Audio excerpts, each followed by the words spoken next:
Hello everyone, Jeff here with you for episode number 43 of the Wednesday Night Wrestling Blitz here on YouTube. This is a GMTE Express add-on exclusive as we have AEW, Dynamite, and WWE NXT going head-to-head once again this week. We'll begin with AEW Wednesday Night Dynamite. This was live from Daly's Place in Jacksonville, Florida. Jim Ross, Tony Schiavone, and Taz, who was filling in for Excalibur once again this week, had the call, and of course we all know why Excalibur is not on the show. They opened up with tag team competition here. We had the Young Bucks taking on Evil Uno and Stu Grayson of the Dark Order here. Before the match, the Dark Order attacked the Bucks on the ramp. Eventually, they just have the match here. It's good stuff. It's decent, good stuff here. I thought maybe it went a little long, but we just get on to the end here. The finish was set up when Matt Jackson was taken to the back by, and three members of the Dark Order prevented him from returning to the ring. He was in the entrance tube there, so Nick Jackson was all alone against Uno and Grayson, but yet Nick Jackson was able to pin Evil Uno after avoiding the fatality and rolled him up and got the win here. So it seemed like the finish may have been a little bit botched as well. Maybe it was just me, but the Young Bucks, basically in a modified handicap match in the end, get the win here. What a shock, said no one. But it was what it was, and it was fine. Maybe a little long in the tooth as well, but we had that. After we saw MJF backstage talking down to his campaign team, he came out after the commercial break for his address. He had his personal assistant, Nina, show these polling numbers that made him look good. He said that Moxley wasn't there because he was scared. He laid down flat in the ring and continued to promo about how the company deserves good leadership. He kept referring to John Moxley as Dictator John. He called him a rabid dog who likes to chase cars, and now he's caught the nicest car in the street. Being that he's the AEW World Champion, he can't handle that. MJF wants Moxley to give him the title so he can avoid the embarrassing loss. Moxley finally came out here. MJF sent his men into the crowd to try to cut him off, because usually he comes out through the crowd. You knew where this was going right away. Moxley came out through the back from the normal entrance. He nailed MJF from behind and then laid him out where Paradigm Shift, so we had that, and, it was what it was. Moxley got some of his heat back in from the previous week. Moxley got on the microphone backstage near Gorilla, which we actually saw Tony Khan back there at the Gorilla wearing the shorts, if you were paying attention. He says that they won't even for almost costing him the match the previous week until All Out, when he teaches him some humility and some respect. So that should be pretty good. We're going to be getting that Moxley MJF match at All Out for the AEW World title. Should be pretty good stuff here. Matt Hardy was interviewed. He was asked about Sammy's attack from last week. Hardy says he doesn't die, and that All Out he'll kick Guevara's ass. Then we see a person wearing a hat walking by, and Matt Hardy slams him into the wall. It turns out to be a referee. Hardy, I guess, thought it was Sammy Guevara. Of course, referring to that chair shot last week, apparently they inadvertently used the wrong chair and busted him open the hard way, which was actually not supposed to happen. But, it adds more fuel to the fire here, so they're going to go with it here. So we had that. Next up was the TNT title match here. Cody Rhodes, of course, with the Nightmare Family. They were all out for this one here. It took on Scorpio Sky here.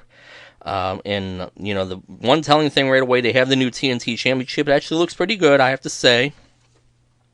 The other big draw here was former WWF, WWE referee, longtime WWF, WWE referee, Mike Chioda. He was there. He's now an AEW referee, so he actually refereed the match. It was actually pretty cool to see him here. He actually looked pretty good here. I know he had been out injured for a while, and then he was part of the cuts that WWE did back in April. I thought he looked pretty good here. The match just was fine. It was pretty good for what it was. They go back and forth. Scorpio Sky gets his offense on Cody. Cody ultimately comes back. He hit one crossroads. Scorpio Sky did kick out of it initially, but then Cody was able to hit a second crossroads, got the win here. So he retained in what was a good match. You knew it was going to be good with these guys, and Cody getting the win here was not a surprise.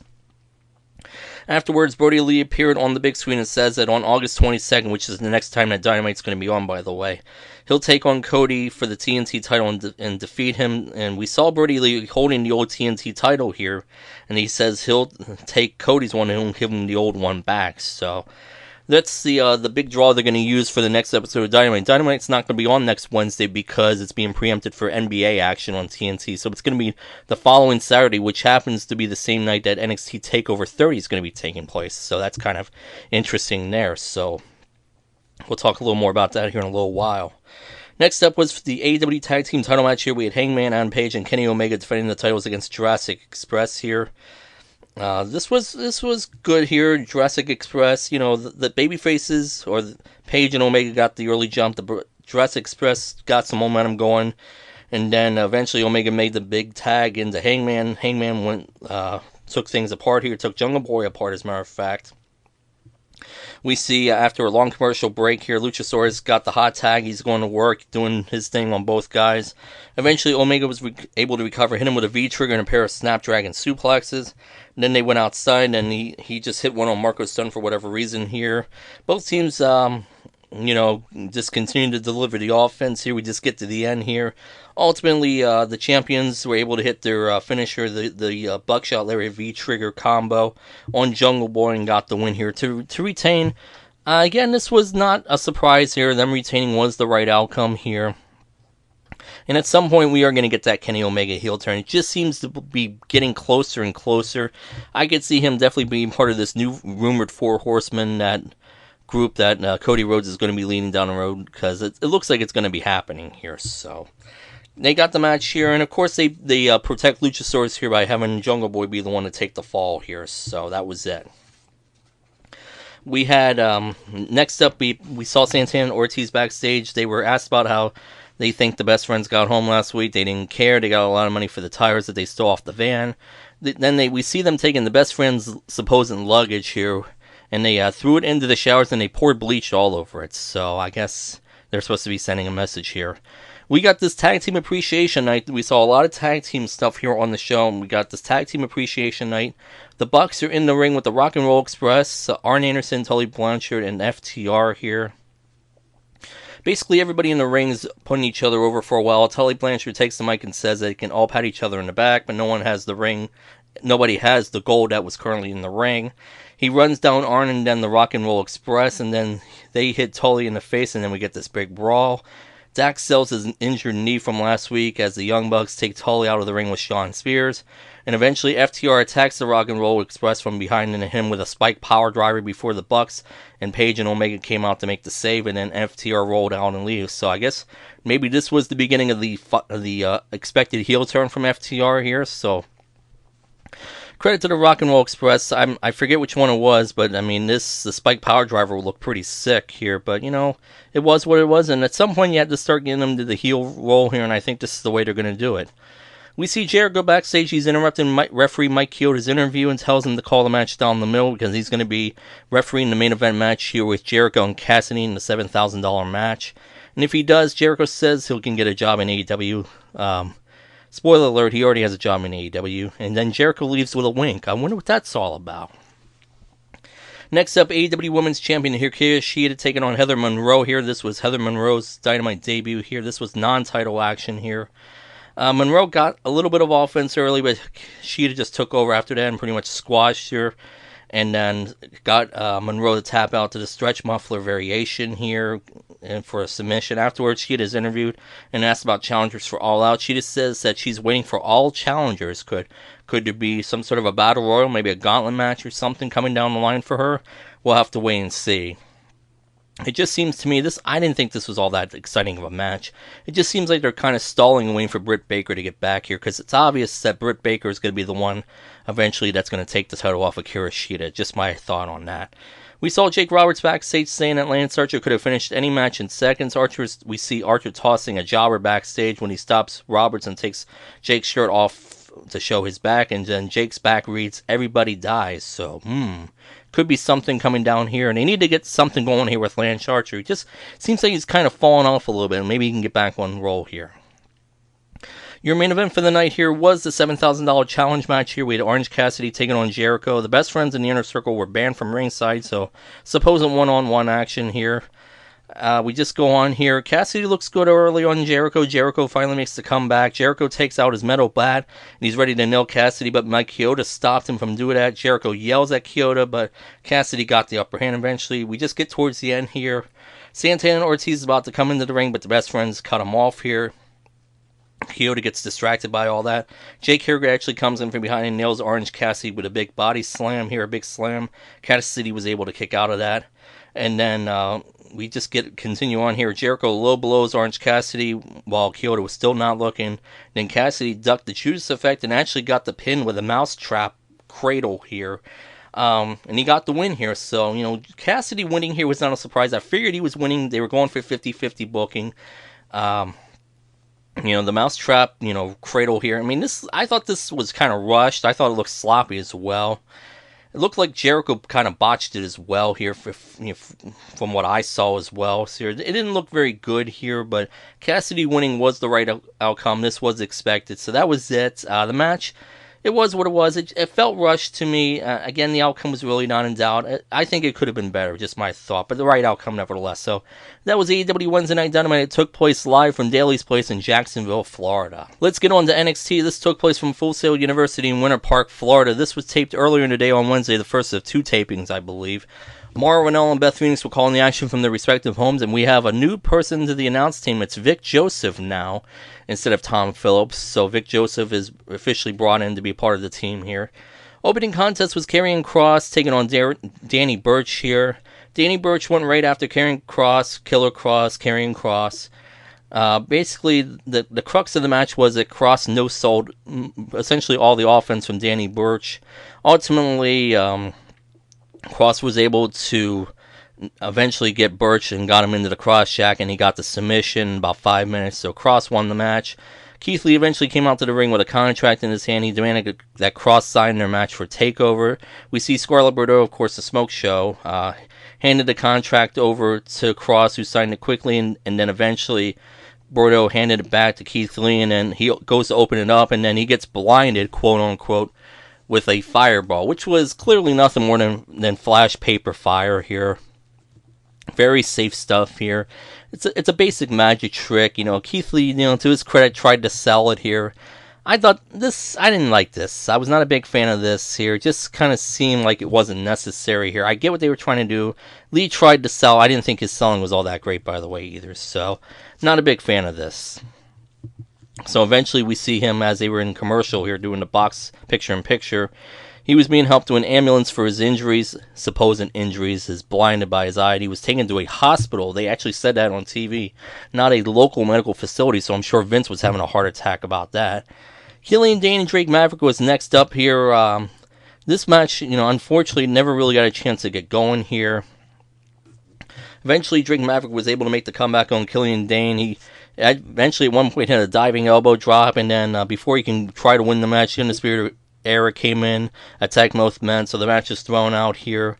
And then afterwards, Adam Cole connected with the last shot on Killian Dane, and then eventually he grabbed the mic. He called out Pat McAfee, who was not there, by the way. He told him that he could not last in his own world, and then and that was it. So, I don't understand why they had to do it in this spot here.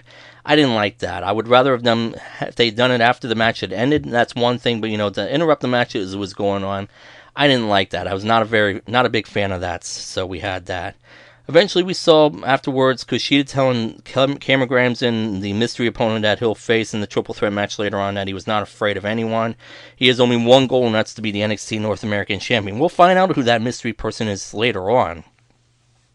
Santano's Escobar, of course, the former King Cuerno in Lucha Underground, is taking on Tyler Breeze here.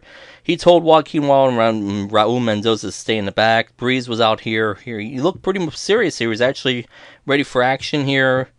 Eventually, Breeze got the upper hand for a little while, but eventually Escobar took over and eventually taunted Breeze. Breeze barely escaped the first attempt at a Phantom Driver. We had a snap knee and a supermodel kick from Breeze here. Breeze went for the cover before the other members of Legado del Fantasma came into the ring, and that distraction allowed Escobar to hit the Phantom Driver on Breeze for the win, so not a surprise here that Escobar got the win. Afterwards, we had a beatdown on Breeze until Fandango tried to come out to make the save. He had his arm in a sling, by the way, his one arm. Fandango couldn't really do anything. He got laid out, and then all this set up for Isaiah Swerve Scott to come out to make the save on and sent them packing. So we are going to get Isaiah Swerve Scott and Santano's Escobar for that NXT Cruiserweight title. That is coming up here pretty soon. So that was what was the idea here. The match just wasn't terrible. It served its purpose. It was what it was. The right guy obviously winning here. We had Mia Yim and Indy Hartwell in action coming up, but before that we had Dakota Kai explain in a pre-taped interview that she knew exactly what she needed to do to defeat Io Shirai at NXT TakeOver 30. And then backstage we saw Mia Yim explain that she needed to focus on her match against Indy Hartwell rather than with Keith Lee because, he's, quote, blinded with that fireball. So they go to have the match here. Hartwell got the early advantage, but then she tried to get Mia Yim into a sleeper, but she eventually was able to get out of it several times.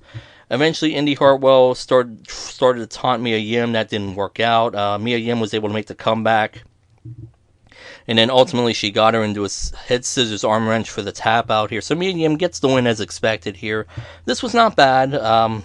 Indy Hartwell, she's getting more exposure. It wasn't bad. Mia Yim winning was the right outcome here. But, Indy Hartwell has actually not been looking too bad. So this was pretty good, actually. Next match here was Damian Priest taking on Bronson Reed here. Damian Priest walked into the match. He seemed a little overconfident for my liking. He got taken out by Bronson Reed early on here. Bronson Reed just showed his power here. He overpowered him for a while here early on and then sent Priest out to the floor. Priest was able to make his comeback. He took Bronson Reed into the steel steps. Priest took over for a while. He hit this big looking Falcon Arrow for a near fall, and then at one point Reed wanted to go for his big splash. He missed it, and ultimately in the end he actually caught Priest into a jackknife pin and got what I felt was a bit of a surprise win here. So they're obviously big on Bronson Reed right now. They're really giving this guy the push. So a big surprise win here for Bronson Reed over Damian Priest. Next up, we had tag team women's action here. Mercedes Martinez and Aaliyah taking on Casey Kentazero and Kaden Carter here. But before that, Io Shirai told Dakota Kai she would soon fear her like she once had feared Shayna Baszler. Interesting to mention Shayna Baszler here.